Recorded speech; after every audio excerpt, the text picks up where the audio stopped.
Millionaire pretended to be blind to test her on a date. What she did surprised him. Jonathan Mitchell took a deep breath as he adjusted his sunglasses for the third time that evening. The luxury watch on his wrist showed exactly 8:15 p.m., and his nerves grew as the moment to meet Emily Parker in person approached. That's when he caught the delicate scent of perfume, and a soft voice broke the silence. Jonathan tightened his grip on the white cane he had bought especially for the occasion, mentally rehearsing the role he was about to play. "Excuse me, are you Jonathan?" asked a melodious female voice. Jonathan lifted his face toward the sound, just as he had practiced for hours in front of the mirror, without fixing his gaze directly on her. "Yes, that's me. You must be Emily," he replied with a rehearsed smile, extending his hand slightly off from where her voice had come. "Yes, it's me," Emily said, stepping closer and gently touching his hand in greeting. "Sorry for being a little late. The traffic in New York City never cooperates." Jonathan felt the softness of her skin in that brief touch and exhaled deeply. Emily was the fifth woman he had gone out with in the last 2 months, after his assistant Rebecca convinced him to try again following his traumatic divorce. The previous experiences had been disastrous. Women interested only in his fortune, his last name, or the connections he had in the American business world. "No problem. I just got here too," Jonathan lied. He had been at the restaurant for nearly 40 minutes, planning every detail of this charade. Le Bernardin, one of the most elegant restaurants in the Big Apple, had been carefully chosen. Jonathan wanted a place where he was known, but where discretion was guaranteed.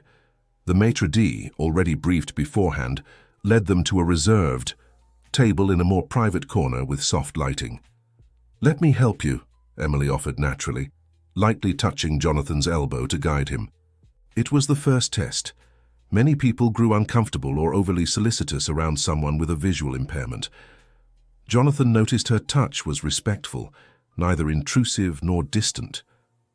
"Thank you," he replied, letting himself be guided, while observing behind his dark lenses how gracefully she moved in her emerald green dress that complemented her auburn-highlighted brown hair. Once seated, Emily waited for the waiter to place the menus on the table before asking naturally, "Would you like me to read the menu, or—" "If you could read the options, I'd appreciate it," Jonathan answered, impressed by how straightforward and unembarrassed she was about it. "Of course." Emily smiled and began describing the dishes in detail, going beyond just reading. "They have a mushroom risotto that's wonderful. You can smell the truffles from across the room. And the filet with port wine reduction has an incredible texture, tender inside with a caramelized crust outside." Jonathan was struck by how she described the dishes, using sensory elements beyond sight. It was as if she instinctively knew how to make the experience more accessible for someone who supposedly couldn't see. "You seem to know a lot about food," he commented, genuinely curious. "Actually, my father was a chef," she replied, warmth in her voice. "I grew up around pots and ingredients. The kitchen was my personal playground." The conversation flowed with surprising ease as they chose their dishes and the sommelier poured the recommended wine. Jonathan was used to dates where he had to carry the entire conversation, usually listening to obvious stories of exaggerated achievements or artificial interests hastily put together after an internet search about him. "So, what's your work like at the publishing house?" asked Jonathan, recalling what he had discovered in the brief profile Rebecca had prepared about Emily. "It's a roller coaster of emotions," she replied with genuine enthusiasm. "One day I'm discovering a new author who could revolutionize American literature. The next I'm negotiating copyrights in what feels like an endless battle. But every published book is like a child sent out into the world." Jonathan noticed she spoke about her work with real passion, without the usual corporate cliches. Emily was the editor-in-chief of a mid-sized publishing house specializing in contemporary American literature. "And how did you end up in this field?"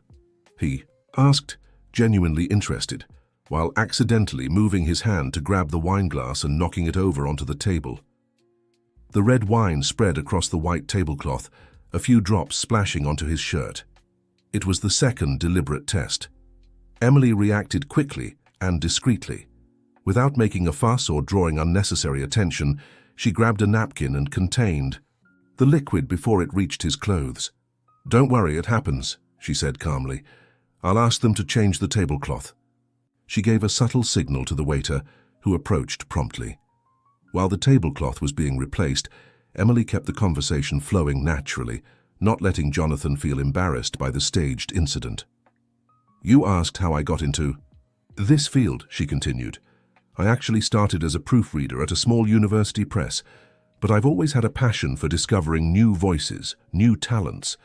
I worked my way up, and 3 years ago I was invited to lead the editorial team at Horizon Press." Jonathan listened attentively, torn between analyzing her reactions to the supposed accident and getting drawn into her story, which seemed genuine. Emily hadn't mentioned anything about his fortune or asked about his assets, something common in the first dates he'd had since his divorce. The main courses arrived, and Jonathan faced the challenge of pretending not to see the food. He had studied techniques used by blind people to eat in restaurants, but it was still tricky. "Your plate is at 3 o'clock, Emily said naturally, using the clock analogy to indicate the food's position. "The mashed potatoes are at 9, and the grilled vegetables are at 6. Once again, Jonathan was impressed. That kind of knowledge wasn't common. "You seem to handle—" He hesitated, searching for the right word. "Accessibility," she finished. "I oversee an audiobook project for people with visual impairments at the press. I've learned a lot over the years." Jonathan's heart raced. The coincidence was almost ironic. He was testing a woman by pretending to be blind, and she just happened to work on projects for the blind. "That must be rewarding work," he remarked, suddenly feeling guilty about the charade. "It's transformative," Emily replied enthusiastically. "Literature is a form of human connection. Making it accessible to everyone is more than a job. It's a mission." The guilt grew, but Jonathan persisted. 3 disastrous relationships and a divorce that nearly destroyed his company had made him excessively cautious. He needed to be sure Emily wasn't like the others, interested only in his wealth. Dessert arrived, and with it a bold idea formed in Jonathan's mind. He decided to take his test a step further. "Emily, I know we've just met, but I have a charity event next week. Would you like to join me?" he asked, eager for her reaction. "What kind of event?" she asked, seeming genuinely interested. "An auction to raise funds for a children's hospital my company supports," Jonathan explained, choosing his words carefully. "I should warn you, the tickets are expensive and it's full of high society New Yorkers. Does that bother you?" It was a deliberate test to see if she would show excessive enthusiasm at the opportunity to be in a luxurious setting and meet influential people. "Actually, I have a book launch the same week that I can't miss," she replied calmly. "But if it's really important to you, I can try to rearrange my schedule." Jonathan was surprised. No sign of exaggerated excitement, no comments about networking opportunities or the prestige of the event. "Don't worry, there will be others," he replied, more intrigued than ever. The dinner ended with light conversation about movies and music. When it was time to pay the bill, Jonathan deliberately hesitated with his wallet. "Allow me this time," Emily offered naturally. "You can pay next time." "No, please," Jonathan insisted, finding his wallet. "I invited you." He paid the bill with one of his black cards, signing in the designated spot with practiced precision to avoid revealing he could see. "Thank you for dinner," Emily said as they left the restaurant. "It was a lovely evening." "Thank you for the company," Jonathan replied sincerely, realizing he had genuinely enjoyed the time spent with her. As they said goodbye, Emily made no forced romantic advances, just a soft kiss on the cheek and a promise to reply to his message to arrange their next meeting. Jonathan got into his car, where his driver was waiting, and sighed deeply as he removed his sunglasses. "How did it go, sir?" asked Michael, his driver and personal security for over 15 years. "Different, Michael," Jonathan replied, looking out the window in the direction Emily had gone. "Very different from what I expected." Dear listener, if you're enjoying the story, don't forget to like and especially subscribe to the channel. It helps us a lot as we're just starting out. Now continuing. The next day, sitting in his office on the top floor of one of the most imposing buildings on Fifth Avenue, Jonathan couldn't stop thinking about Emily.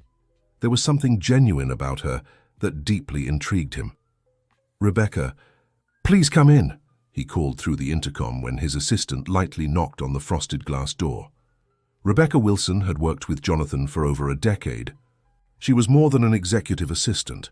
She was his advisor and in many ways his conscience when he let his impulses take over.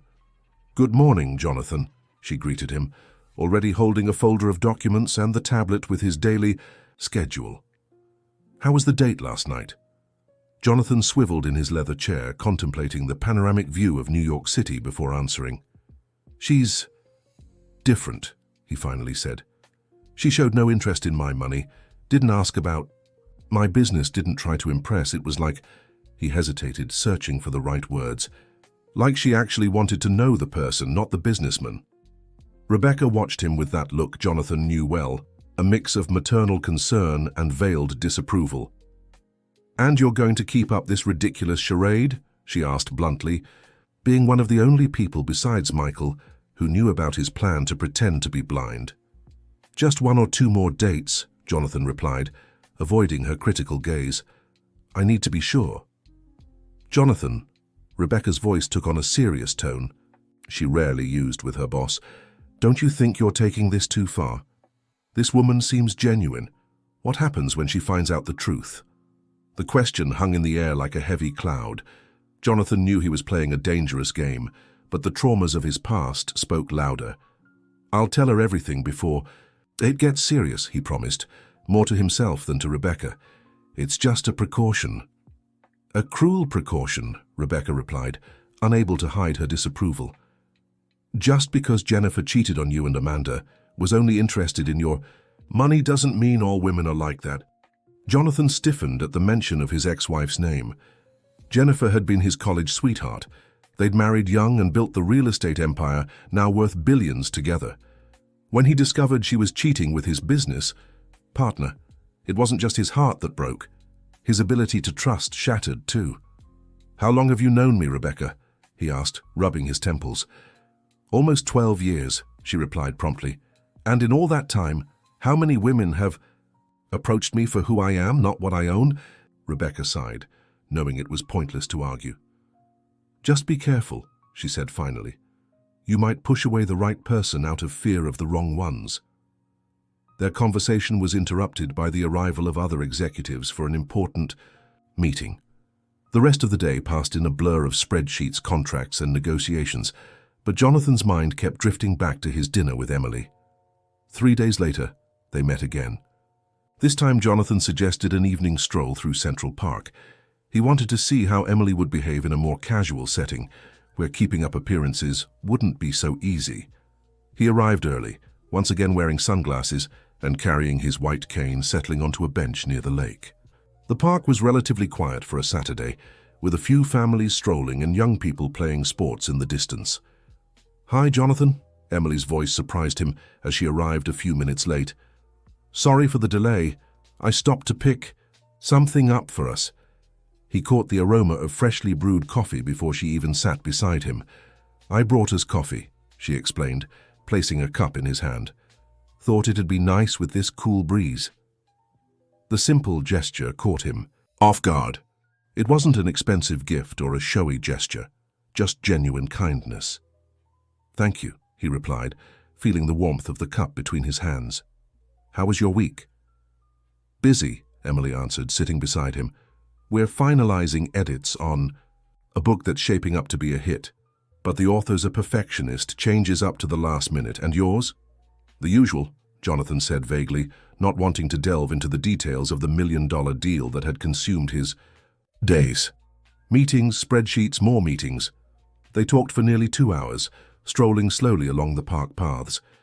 Jonathan was struck by how naturally Emily guided him, describing their surroundings without making it seem like a special effort. "The sun's setting now," she said at one point, stopping near the lake. "It's this incredible mix of orange and pink reflecting on the water, like the skies spilling paint across the lake." The poetic description surprised him. It was clear she was trying to share the visual beauty of the moment with him in a way that went beyond mere information. "You have a way with words," Jonathan remarked, genuinely impressed. Occupational hazard of living among books, she replied with a light laugh. Sometimes I think in metaphors. As they walked back, a group of teenagers rushed past them, nearly knocking Jonathan over. One of the kids glanced back and muttered something under his breath, followed by laughter. Emily stopped immediately. "Excuse me," she called out, her voice firm but controlled. The teens halted, surprised. "You could stand to be more careful," she said. Not aggressive, but with surprising authority. "And respect doesn't cost a thing." The kids looked embarrassed, mumbled apologies, and hurried off. Emily returned to Jonathan's side as if nothing had happened. "You didn't have to," he said, touched by her gesture. "Yes, I did," Emily replied simply. "Not for the reason you think. I did it for their sake, so they'd learn." Jonathan felt something stir within him. It wasn't just her defense of him, but how she'd done it, without making him a victim or creating a scene, just setting a boundary with quiet dignity. "You're an unusual person, Emily Parker," he said sincerely. "Is that a compliment?" she asked, a smile in her voice. "Definitely," Jonathan confirmed. When they said goodbye, Jonathan felt an inexplicable urge to reveal the truth, to take off his sunglasses and say he could see her perfectly. But fear still held him back. What if this was all just an act? What if, upon learning his true condition and wealth, she changed like the others? Back in his penthouse on the Upper East Side, Jonathan couldn't stop thinking about Emily. The guilt over his lie began weighing heavier than the distrust that had driven him initially. By Monday, he made an impulsive decision, unlike his usual self. "Rebecca, I need you to hire a discreet investigator," he said as soon as his assistant entered his office. Rebecca gave him a look of clear disapproval. "You can't be serious." "I am," Jonathan insisted. "I want to know everything. About Emily Parker, where she lives, who she lives with, financial situation, past relationships, everything." "Jonathan, this is an invasion of privacy," Rebecca protested, visibly uncomfortable. "Wasn't what you saw in those 2 meetings enough?" "Rebecca, please." Jonathan's voice held a pleading tone he rarely showed. "I need to be sure before I tell her the truth. If she finds out I lied about being blind without understanding why, she'll hate me forever." "And you think her finding out you investigated her will be better?" Rebecca shot back, crossing her arms. "She'll never know about the investigation," Jonathan replied, knowing his argument sounded weak even to himself. "This is insane," Rebecca said finally. "But I'll do as you ask. However, I want to formally register my objection to this plan, and if you keep up this charade for more than 2 weeks, I'm resigning." The threat was serious. Rebecca had never spoken to him like that in all their years working together. 2 weeks, Jonathan agreed, knowing she'd keep her word. "In 2 weeks, I'll tell her the truth no matter what I find." 3 days later, Jonathan received the investigator's first report. It was thinner than he'd expected, containing only basic details anyone could find online. Emily Parker, 35, originally from Rochester, upstate New York, held a degree in literature from Columbia University with a master's in American literature. Had worked at Horizon Press for 8 years, recently turning down a promotion that would have required relocating to their Los Angeles branch. Lived in a modest rented apartment in Chelsea, had a younger sister, Sarah, struggling financially after a messy divorce. No significant debts, but also no major investments or assets. Her last serious relationship had ended over 2 years ago.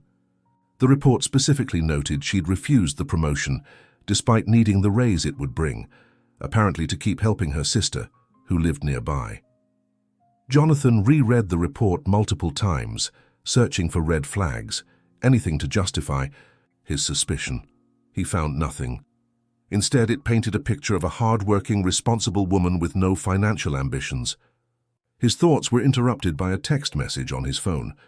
It was Emily, inviting him to an event the next day. "Hello, Jonathan. I know it's last minute, but tomorrow we're having a special event at the publishing house. It's the launch of an audiobook project for people with visual impairments.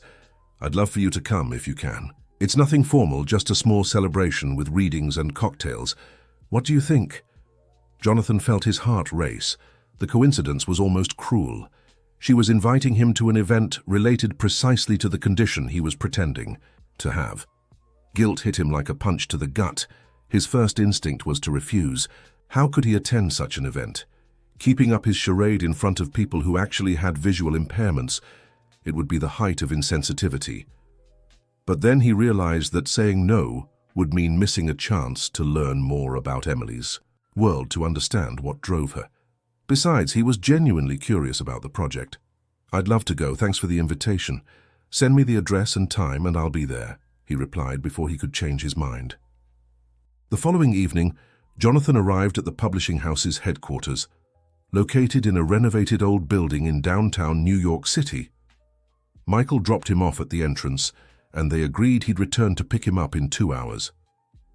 The atmosphere was warm, with bookshelves lining the walls and soft lighting. A small stage had been set up at one end of the space, with chairs arranged in a semicircle in front. About 30 people mingled, some clearly with visual impairments, accompanied by guide dogs or using canes. "Jonathan!" Emily's voice sounded nearby, and soon he felt her gentle touch on his arm. "I'm so glad you came." "I wouldn't have missed it," he replied, feeling increasingly uneasy about his lie. "Let me introduce you to some people," she said, guiding him around. Over the next 2 hours, Jonathan met writers, narrators, and, most importantly, users of the audiobook project. He heard moving stories about how access to literature had transformed lives, created educational and professional opportunities, and broken the isolation often accompanying visual impairment. At one point, Emily took the stage to speak about the project. It was then that Jonathan discovered she wasn't just a collaborator, but the driving force and lead coordinator behind the initiative. "This project was born from a personal experience," Emily told the audience. "My father gradually lost his sight in the last years of his life due to a degenerative disease. He was a man who devoured books, a university professor whose identity was deeply tied to reading. Seeing how losing his vision affected not just his abilities, but his self-esteem and sense of purpose was devastating." Jonathan felt a lump in his throat. He hadn't known this part of Emily's life. "I realized that while there were some audiobook initiatives in America, many focused only on international bestsellers or classics," she continued. "There was a lack of contemporary American works, especially from new authors. That's how Voices of the Page was born 3 years ago, with just 5 titles and volunteer narrators. Today we celebrate our 100th title and a partnership with the National Institute for the Blind that will bring our library to all of America." There was a round of warm applause.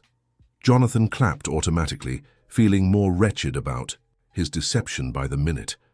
After the formal presentations, Emily rejoined him, clearly energized by the event's success. "What did you think?" she asked, handing him a glass of champagne. "Impressive," Jonathan answered sincerely. "The work you're doing is truly transformative." "We still have a long way to go," she said, and he could hear the enthusiasm in her voice. "The next step is to develop a more accessible app. The ones that exist are either too complicated to use or too expensive for many people. If you need investment for that, maybe I can help." The words left Jonathan's mouth before he could stop them. There was a moment of silence, and he realized his mistake. How could he explain having money to invest in such a project if he was pretending to be an ordinary person? "I mean," he quickly added, "I have some contacts who might be interested in sponsoring an initiative like this." "Really?" Emily's voice brightened. "That would be wonderful. We've been looking for partners for months. If you could introduce us to potential investors, I'd be so grateful."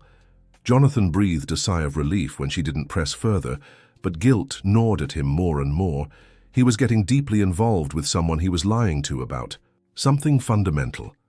At the end of the evening, as Emily walked him out to wait for Michael, she made an unexpected invitation. "Jonathan, I know we haven't known each other long, but I'd like to invite you to a family lunch on Sunday.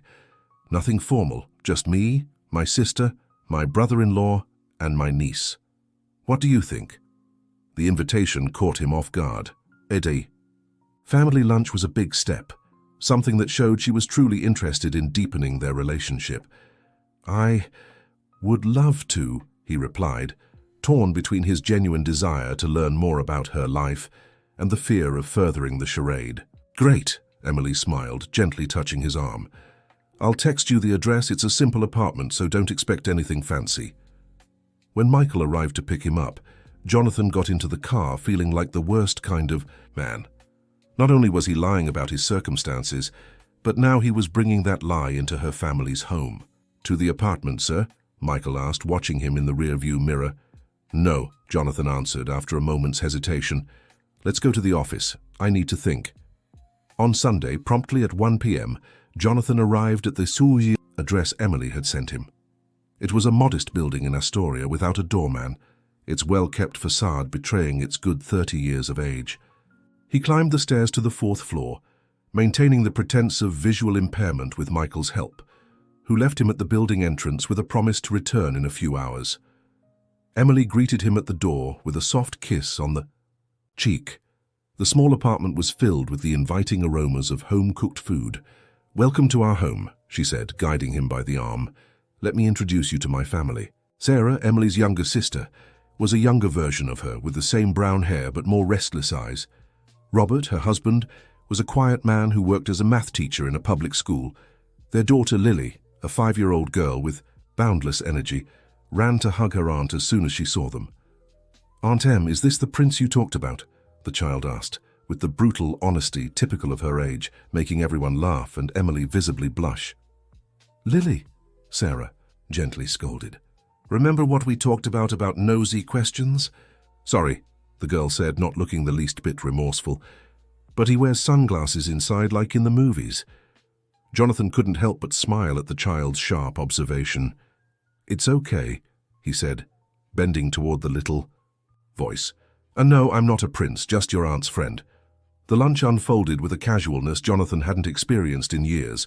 The food was simple but delicious, a black bean stew prepared by Sarah with the special touch of the family recipe.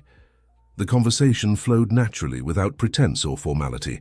It was during dessert, a homemade pudding Emily had prepared, that Grandma Margaret, the sister's grandmother, arrived to complete the family gathering. She was a woman nearing 80, with completely white hair and a sharp tongue that spared no one. So this is the rich guy dating my granddaughter? She asked bluntly after being introduced to Jonathan. Grandma, Emily and Sarah exclaimed in unison, mortified. What? The elderly woman retorted, unfazed. You think I don't recognize a luxury watch when I see one? I may not see, young man, but I have good taste in accessories. Jonathan swallowed, hard. He'd forgotten to swap his sovereign timepieces watch for something more discreet, a basic mistake that could blow his cover. Actually, it was a gift from my father, he lied, feeling worse with each falsehood. I've had it since before I lost my sight. The old woman murmured, clearly unconvinced. And what do you do for a living, young man? I work in financial consulting, Jonathan replied, using the simplified version he'd created for his fake identity. And do you actually like my granddaughter, or are you just looking for company? The direct question silenced the entire room. Grandma, please, Emily interjected, visibly embarrassed. It's okay, Jonathan said, surprisingly comfortable with the woman's bluntness. We're getting to know each other, Grandma Margaret, but I can assure you, what attracts me to your granddaughter has nothing to do with convenience. Emily is one of the most genuine and remarkable people I've ever met. The answer seemed to partially satisfy the old woman, who nodded slowly before turning her attention back to the pudding. The rest of the afternoon passed with light conversation and adapted board games Lily insisted everyone play. Jonathan was impressed by how naturally the whole family participated, making spontaneous adjustments to include him without it feeling like a special effort. When it was time to leave early in the evening, Jonathan felt more conflicted than ever. On one hand, he was charmed by Emily and her family, by the authenticity of their relationships and the warmth that radiated from their simple home. On the other, the guilt over his lie gnawed at him more and more. Thank you for a wonderful day, he said sincerely, as Emily walked him to the building entrance, where Michael was already waiting. I'm the one who should thank you for coming, she replied. My family can be a bit intense sometimes, especially my grandma. They're all lovely, Jonathan said honestly, including your grandma. Her frankness is refreshing. There was a comfortable silence between them, and Jonathan felt Emily move closer, A soft kiss, just a brush of lips sealed their goodbye. "See you soon," she asked, her voice barely above a whisper. "Definitely," he replied, his heart racing. On the way back to his apartment, Jonathan made a decision. He needed to tell Emily the truth before things went any further. He couldn't keep lying to someone who was so genuine and real. "Michael, book a dinner for Thursday at Le Bernardin," he instructed his driver. "I'm going to tell her everything." "Are you sure, sir?" asked Michael, who knew his employer's fears well. "Absolutely," Jonathan replied, gazing out the window at the illuminated city. "I can't keep up this charade any longer." However, before he could execute his plan, an unexpected event changed everything. On Wednesday, 2 days before the planned dinner, Jonathan received a visit from Daniel, his best friend since college and the current lawyer for his business. "We need to review the merger documents with Caldwell Construction," Daniel said, spreading papers across the conference table in Jonathan's penthouse.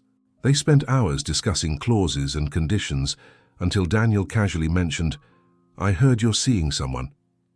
Jonathan stopped reviewing the documents, surprised. "How did you know?" "New York City is smaller than it seems," Daniel replied with an enigmatic smile. "Especially in the right circles. I heard she's an editor." "Yes, we're getting to know each other," Jonathan confirmed, uncomfortable with the direction of the conversation. "And you're still keeping up?" "That ridiculous act of pretending to be blind?" Daniel asked, shaking his head in disapproval. "I'm going to tell her the truth on Thursday," Jonathan replied, looking away. "Good," said Daniel, relieved. "Because that kind of charade never ends well. Remember last year's case with the businessman who pretended to be a rideshare driver? To win over a woman? When she found out, she sued him for emotional distress and won." Jonathan swallowed hard. He hadn't considered the potential legal repercussions of his lie. "Do you think she could sue me?" he asked, worried. "Depends on how she takes the news," Daniel replied. "But the risk is there. That's why you should tell her sooner before she finds out on her own." The conversation was interrupted by Emily's arrival, whom Jonathan had invited for coffee after work. Daniel, who hadn't expected to see her there, nearly slipped up. "Oh, you must be Emily," he exclaimed, extending his hand before realizing she wouldn't know that if Jonathan were truly blind and couldn't have seen her arrival. Jonathan quickly intervened. "Daniel, this is the important document I mentioned," he said, handing his friend a random paper. "Read it to me later. Emily, this is Daniel, my lawyer and friend." Emily noticed the strange tension between the two men, especially when they mentioned a document she wasn't supposed to see. Suspicion began to form in her analytical mind. "Nice to meet you, Daniel," she said politely, shaking his extended hand. "Likewise," Daniel replied, clearly uneasy. "Well, I should go. I have another meeting in 30 minutes. I'll leave you two to it." When Daniel left, an awkward silence settled between Jonathan and Emily. "Your friend seems interesting," she finally commented. "Have you known each other long?" "Since college," Jonathan answered, trying to sound casual. "We studied together at Wharton." Emily nodded, absorbing the information. Jonathan didn't realize it, but she was piecing together small inconsistencies she'd noticed throughout their meetings. They had coffee on the penthouse balcony, chatting about light topics, but Jonathan sensed something had changed. There was a subtle reservation in Emily's demeanor that hadn't been there before. When she left 2 hours later, Jonathan couldn't shake the feeling that an opportunity had been missed. He should have confessed everything right then, instead of waiting for the elaborate dinner he'd planned. What he didn't know was that, upon returning home that night, Emily spent hours researching him online. The comment about attending the most prestigious business school in the country piqued her curiosity, and it wasn't hard to find information about the successful real estate entrepreneur. Recent photos of Jonathan at corporate events, with no indication of visual impairment, confirmed her suspicions. In one particularly revealing image from just 3 months ago, he appeared cutting the ribbon at a new development, looking directly at the camera with perfectly functioning eyes. Emily felt as if she'd been punched in the gut. Initial anger gave way to morbid curiosity. Why would a man like him pretend to be blind? What was the purpose of this elaborate lie? Instead of confronting him immediately, she decided to devise her own test.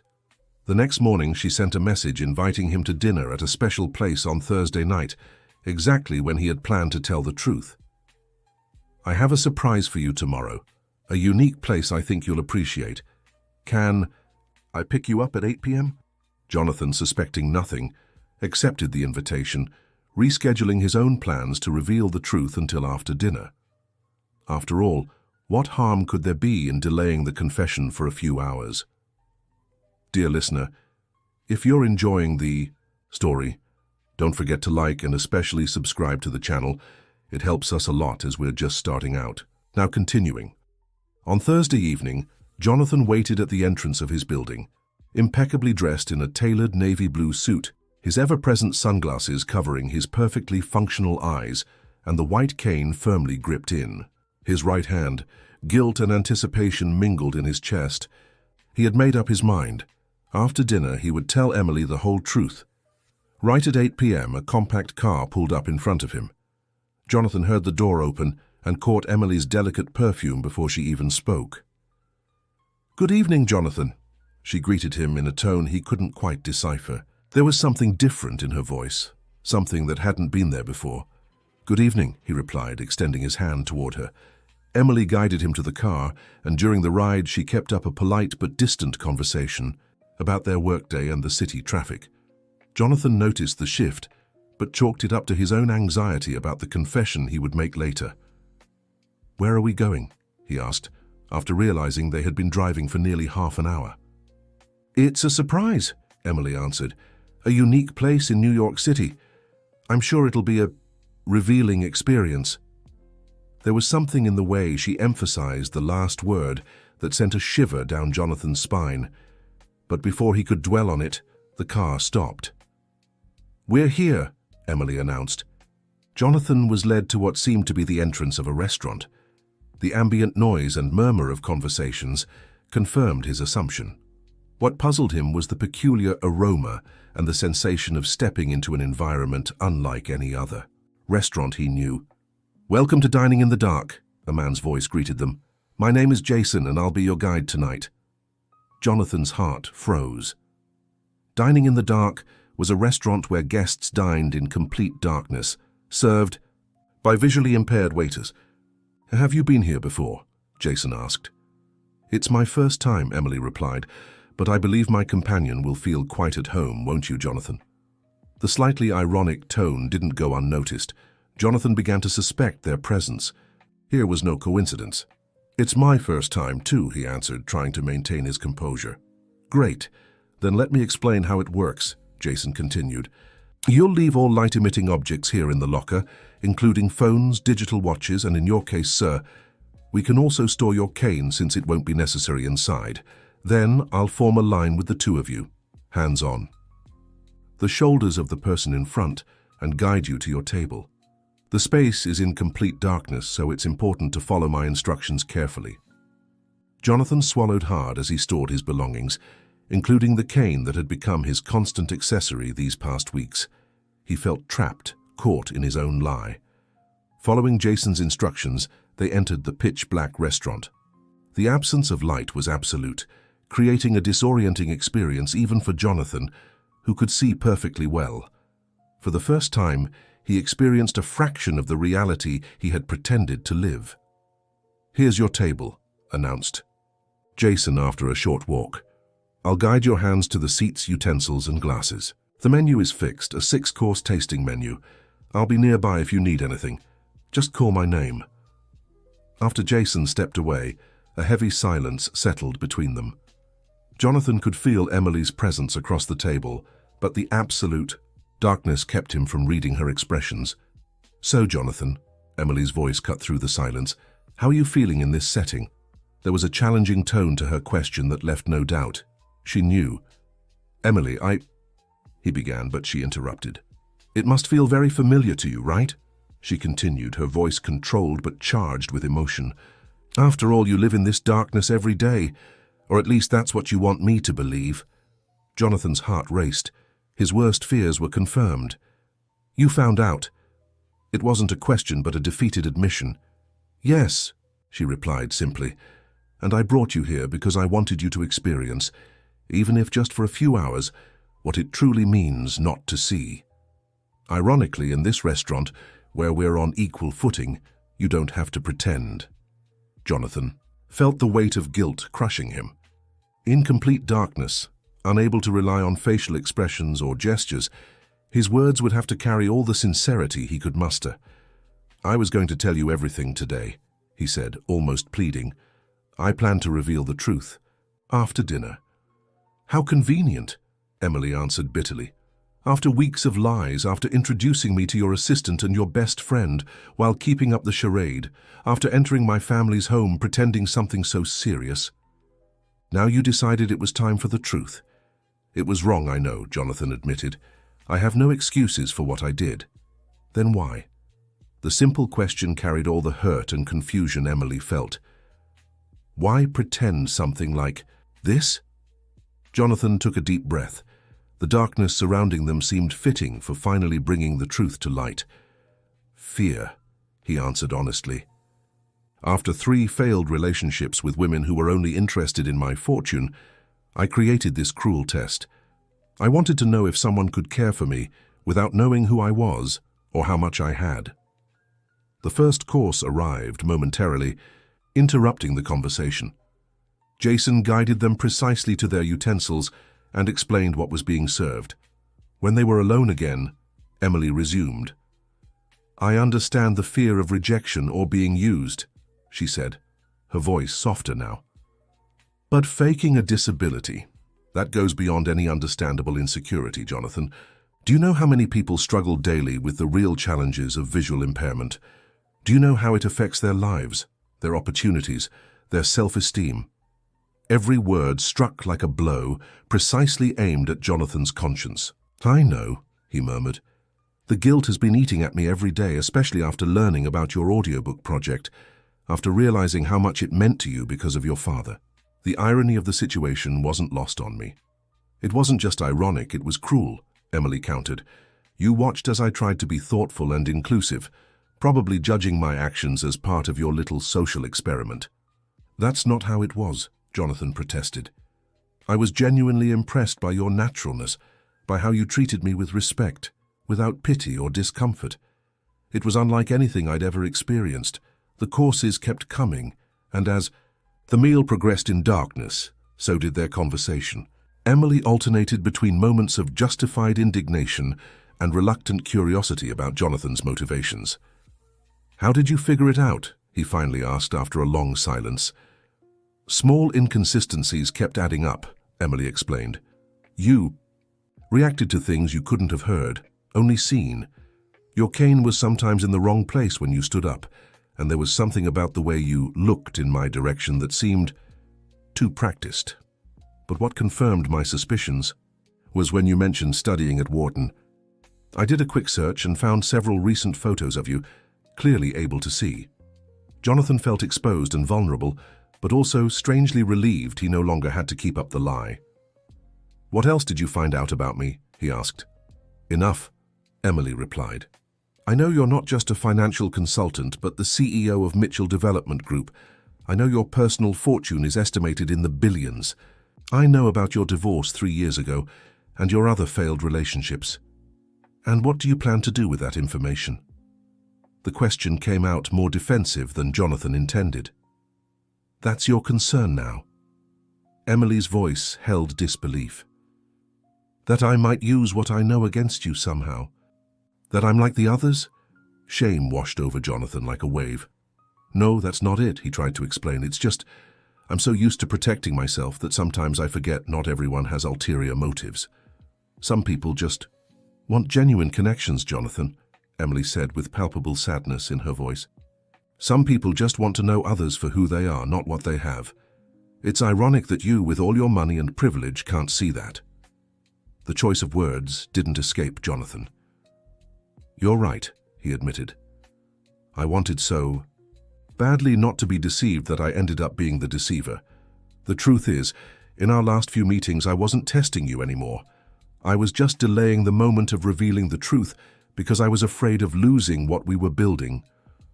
Emily stayed silent for a long moment. "You know what's saddest about all this?" she finally asked. I figured out your charade in the second week, and yet I kept seeing you. Not out of curiosity about your fortune, but curiosity about what kind of person would devise such a strange test. Part of me wanted to understand the man behind that mask because, despite the lie, there were moments of genuine vulnerability in you that intrigued me. The revelation hit Jonathan like lightning. She had known for weeks and still kept. Seeing him still opened her life and family to him. "Why didn't you say anything?" he asked, stunned.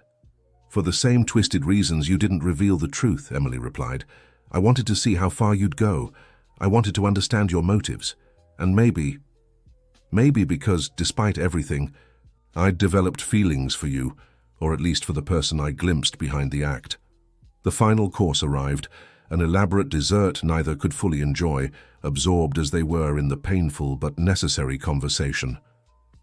"So now what?" Jonathan asked when they finished eating, the darkness still enveloping them. "You have every right to be hurt, to never want to see me again. But if there's any chance—" "I don't know, Jonathan," Emily interrupted. "You broke my trust. In a fundamental way. How can I know anything you say or do now is genuine?" "I understand," he replied, defeated. "I just want you to know that, despite the terrible way we started, my feelings for you are real. You're different from anyone I've ever met, and not just because you passed my stupid test, but because you made me realize how empty my life was despite all my financial success." The silence that followed was broken only when Jason came to pick them up to leave the restaurant. The gradual return to light felt almost symbolic, a moment of truths laid bare after the darkness of lies. When they reached the reception area and retrieved their belongings, Jonathan faced Emily for the first time without the protection of sunglasses, his hazel green eyes finally visible to her. "Your eyes are beautiful," Emily remarked flatly. "It's a shame you chose to hide them for such misguided reasons." The ride back was filled with oppressive silence. When they arrived at Jonathan's building, Emily stopped the car but kept the engine running, a clear sign she had no intention of going inside.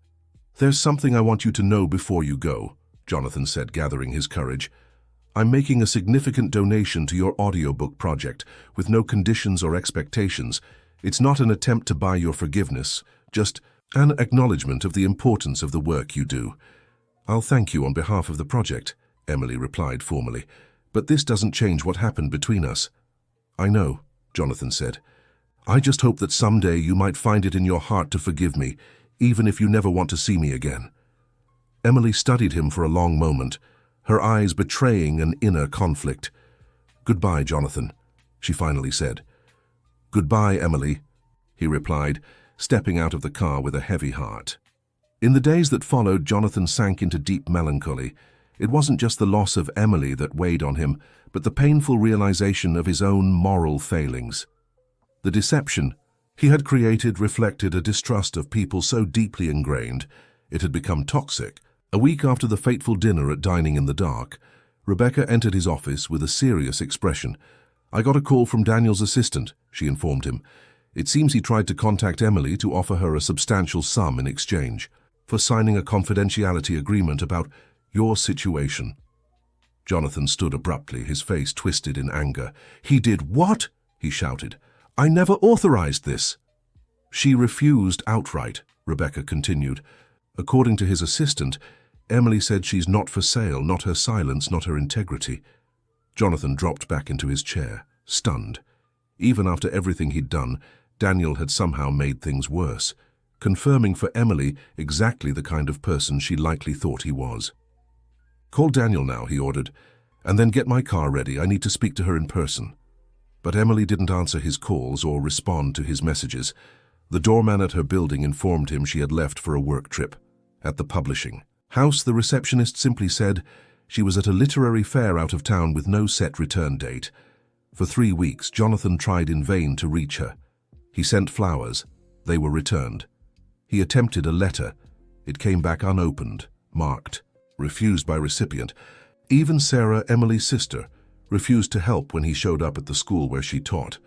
"You hurt my sister in a way I won't easily forgive," she said firmly. "Give her the space she's asking for."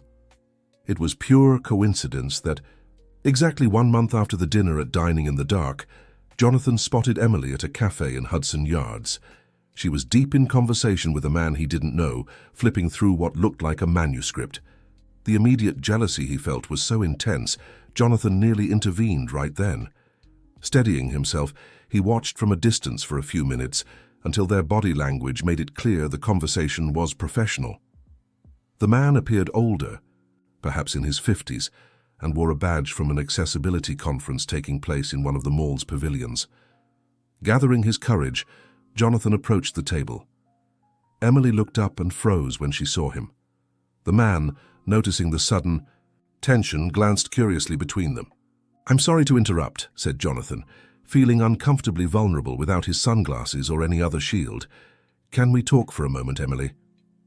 "We're in the middle of a work meeting," she replied coldly. "Please," Jonathan insisted. "5 minutes, that's all I'm asking." The man, sensing the standoff, intervened. "Emily, we can continue our conversation later," he said kindly. "I still need to visit some booths at the expo. How about we meet again at 5? Reluctantly, Emily agreed.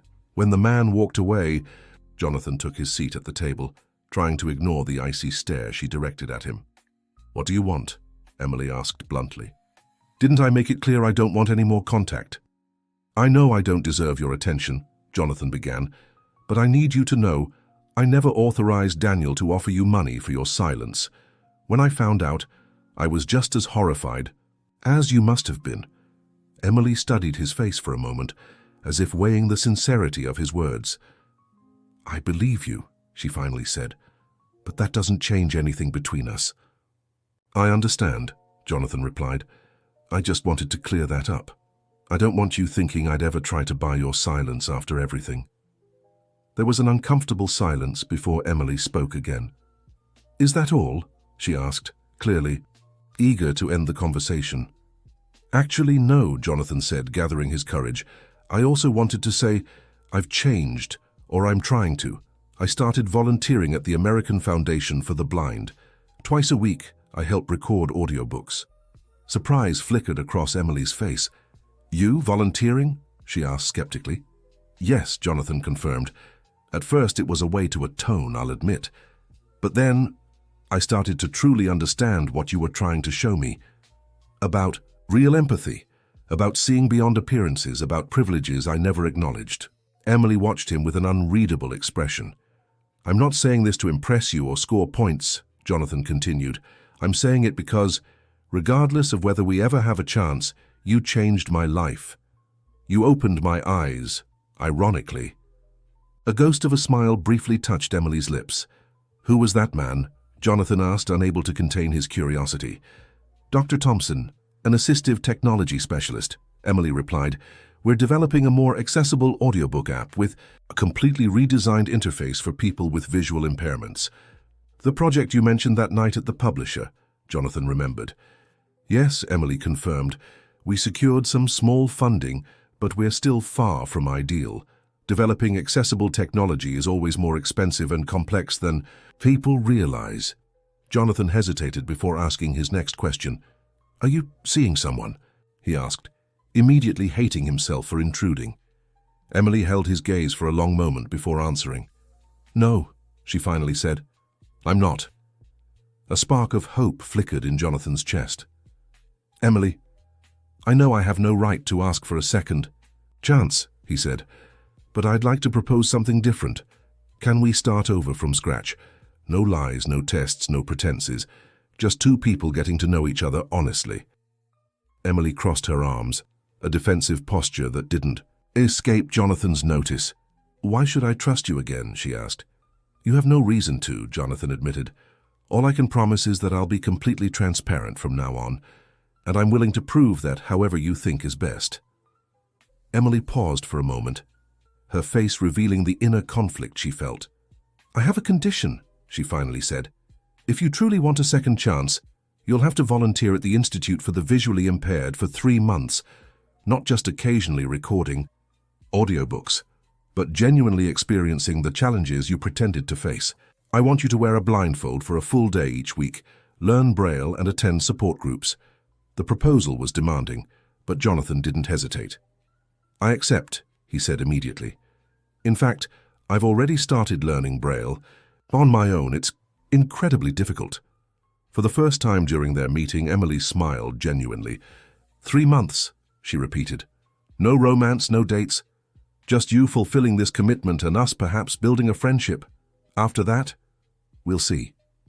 It's more than I deserve, Jonathan replied, gratitude in his voice. Thank you for the opportunity.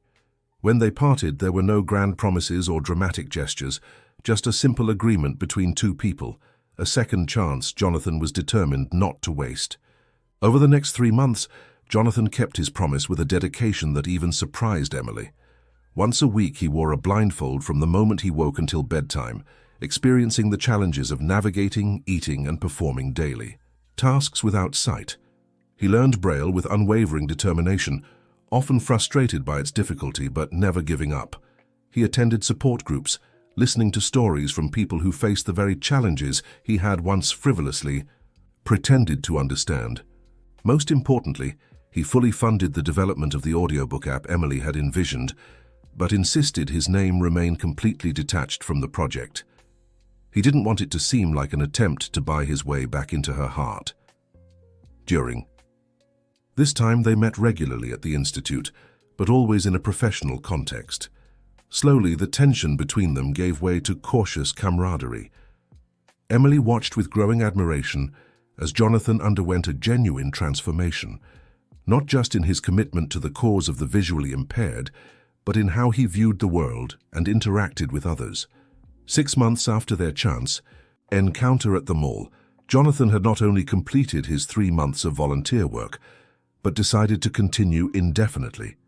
He also used his business influence to create an employment program for people with disabilities in his companies, providing proper training and necessary accommodations.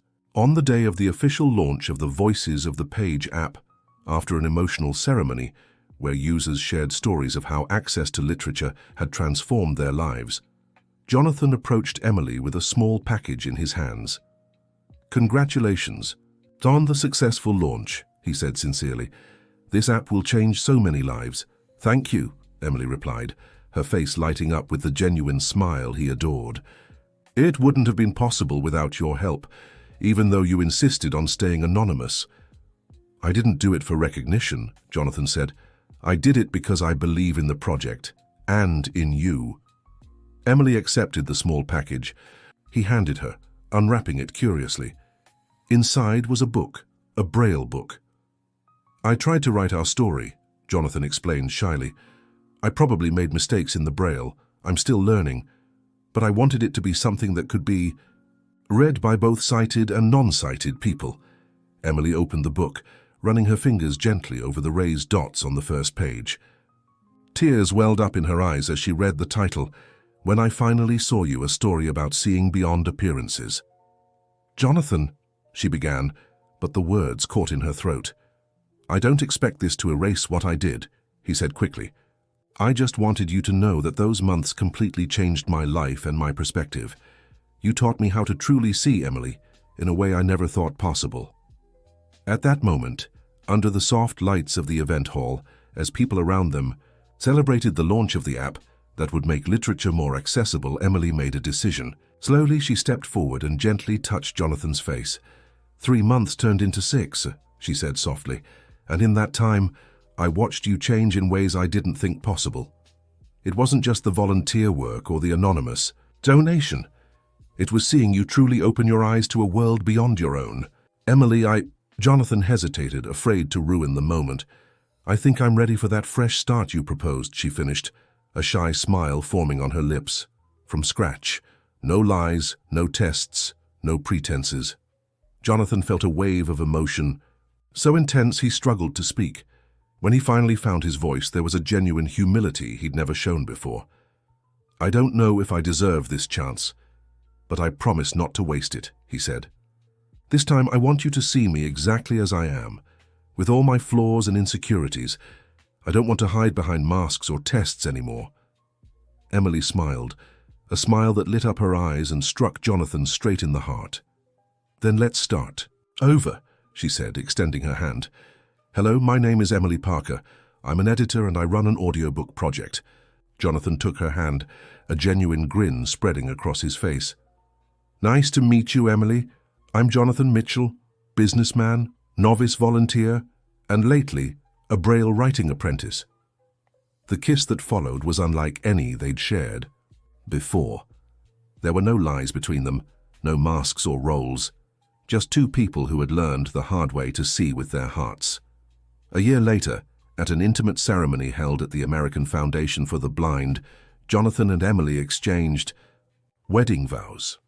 Among the guests were both high-ranking executives from New York City and users of the audiobook project. Sarah was her sister's maid of honor, while Daniel, after many displays of remorse over the non-disclosure agreement incident, served as Jonathan's best man. The most moving moment of the ceremony came when Grandma Margaret, Emily's grandmother, now nearly 90, stood to give her blessing to the couple. "When this young man showed up at our house pretending to be blind, I knew right away something was off," she declared with her usual frankness, drawing nervous laughter from guests who knew the story. "But I also saw that, despite that ridiculous charade, there was something genuine in how he looked at my granddaughter. Not with his eyes, but with his heart. And today, I see I was right." At the end of the celebration, as the last guests said their goodbyes, Jonathan pulled Emily aside into a quiet corner. "Thank you," he said simply. "For what?" she asked, puzzled.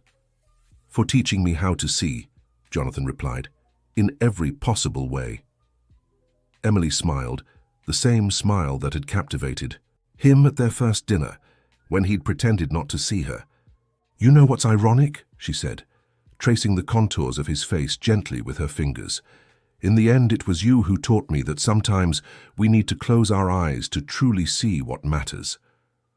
They sealed that moment with a kiss, knowing the journey that had begun with a lie had transformed into a truth deeper than either of them could have imagined. The Mitchell-Parker Assistive Technology Center, opened the following year, became a national benchmark in developing solutions for people with visual impairments.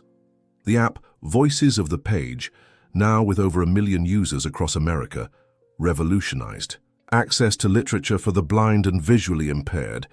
As for Jonathan and Emily, they built a relationship based not only on love, but on the radical honesty they had learned to value. The experience changed them.